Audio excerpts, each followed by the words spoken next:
right now on 5 on your side at 10. Tonight, Black Friday shopping for Lou Brock Memorabilia. The wife of the late Cardinals Hall of Famer selling pieces from his personal collection. A nearly perfect Thanksgiving Day will give way to unsettled weather by the end of the long holiday weekend. How that could impact Sunday travel. But first tonight, duking it out for the greater good. We fought really hard. It wasn't one point where we stopped.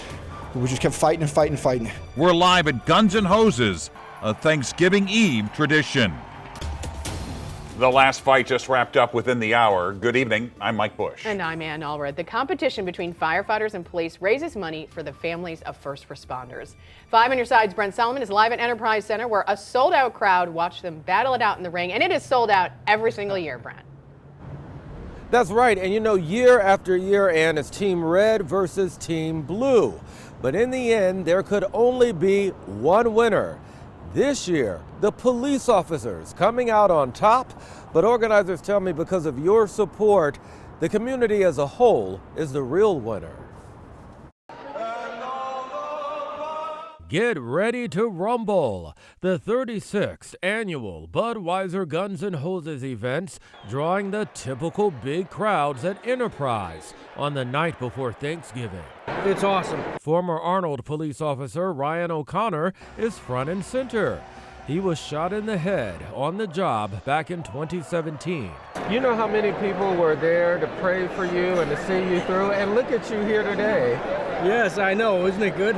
It's good. He's here right now to cheer on another survivor. Lucas is fighting. Representing Team Blue, Lucas Roethlisberger. The St. Louis police officer shot twice in 2 separate incidents. But you stick with it. That's right. It just shows my character.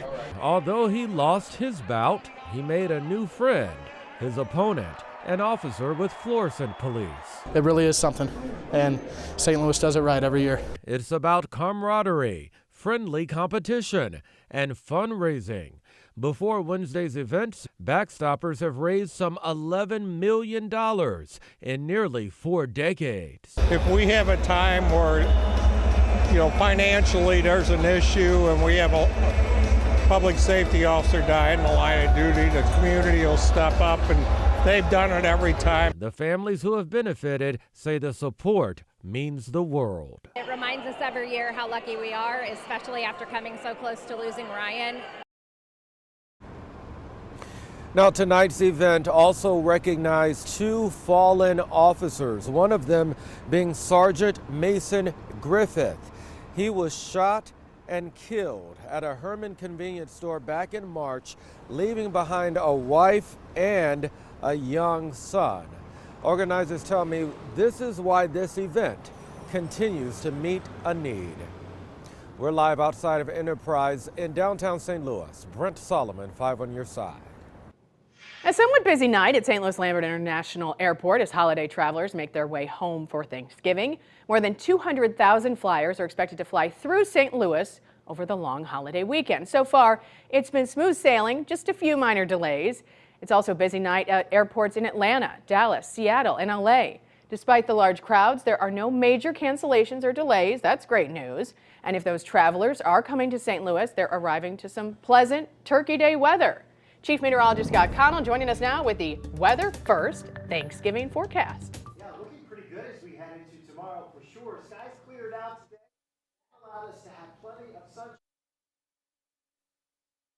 At this point, all the batteries popped out. Oh, no. Okay. So we're having a little trouble with Scott's microphone, but we do want to let you know for the latest Weather First Thanksgiving forecast, just text the word weather to 314-425-5355. We'll send it right to your phone, and we'll get back to Scott in just a moment. Tonight, a Florissant woman is dead, and the driver, investigators say, crashed into her car during a police pursuit in North St. Louis County, is behind bars. Our Robert Townsend's live outside the St. Louis County Jail in Clayton with new information. Robert. Mike, I have now learned more about the innocent woman who lost her life, plus what the NAACP is doing in hopes of preventing these tragic crashes. Alicia Ruffin's grief-stricken mother just couldn't talk on camera right now, but she tells me her daughter, a baker at a North County supermarket, was driving to work in North County when she was killed. The 56-year-old Ruffin was a mother of two and a grandmother. I want to first give my heartfelt condolences to the young lady who lost her life. Ferguson police say shortly after 4 Wednesday morning, Jared DeBose sped north on West Florissant in a white Mercedes-Benz. Investigators say an officer tried to pull over DeBose, but he never stopped. Police say minutes later, the officer spotted the same car in a Quick Trip parking lot, but DeBose suddenly drove across the street and crashed into Alicia Ruffin's car. During the second encounter, he activated his lights and sirens right at the Quick Trip. And within maybe 30 or 40 seconds, less than that this vehicle crashed at the intersection. Chief Doyle says 229 drivers have failed to yield to Ferguson police this year compared to 80 last year. We're starting to see too many of these in our region, and they're all putting not only the officers at risk, but putting innocent community folks at risk. And this has to stop. It's tragic. The president of the St. Louis NAACP says after 2 years of talks, the St. Louis City and County Police Departments have agreed to their recommendation to explore public safety when it comes to their police pursuit policies. The departments agreed to continue to research and look for new technologies that would assist in making police pursuits as safe as possible. And I'm willing to sit down with the NAACP. DeBose faces several charges, including DWI resulting in death. Tonight, he sits in jail on a $750,000 cash-only bond. Live in Clayton, Robert Townsend, 5 on your side. A former St. Louis alderman is now charged with filing a false police report after claiming a woman tried to carjack him. Brandon Bosley recorded the incident in North City last December, and then he shared it online. Police say Bosley lied, and surveillance video showed him hitting this woman with his car. She was arrested and released from jail after charges against her were dropped. Bosley faces other legal issues. In June, he was federally indicted for wire and insurance fraud. New video tonight showing a speeding car going airborne at the U.S.-Canadian border at Niagara Falls just before it crashed into a checkpoint building and causing a massive explosion. 2 people inside that car were killed. Officials now say there's no indication it was a terrorist attack. The crash closed the Rainbow Bridge and 3 other border crossings, and it led to heightened security on both sides of the border. We could be just hours away from the release of 50 hostages kidnapped in the Hamas attack on Israel. Americans, including a 3-year-old girl, are expected to be among those released in the morning. The deal announced late last night includes a 4-day temporary ceasefire and humanitarian aid for Gaza. The temporary ceasefire could be extended for each day that Hamas releases an additional 10 hostages. A rare opportunity this weekend for Cardinals fans. Thousands of items from Hall of Famer Lou Brock's personal collection will go up for sale. They are being sold at patios starting Friday. 5 on your side's Laura Barczewski got a sneak peek of the sale. Laura. Mike and Ann, this sale is really special for the Brock family. Lou's wife, Jacqueline, says each piece in the collection meant so much to them. Hats, pictures, baseballs, glasses, posters, and shoes are among some of the memorabilia items to be auctioned and sold from the late Lou Brock's personal collection. To his wife, Jacqueline Brock, these are more than just things. These are treasures. These are memories.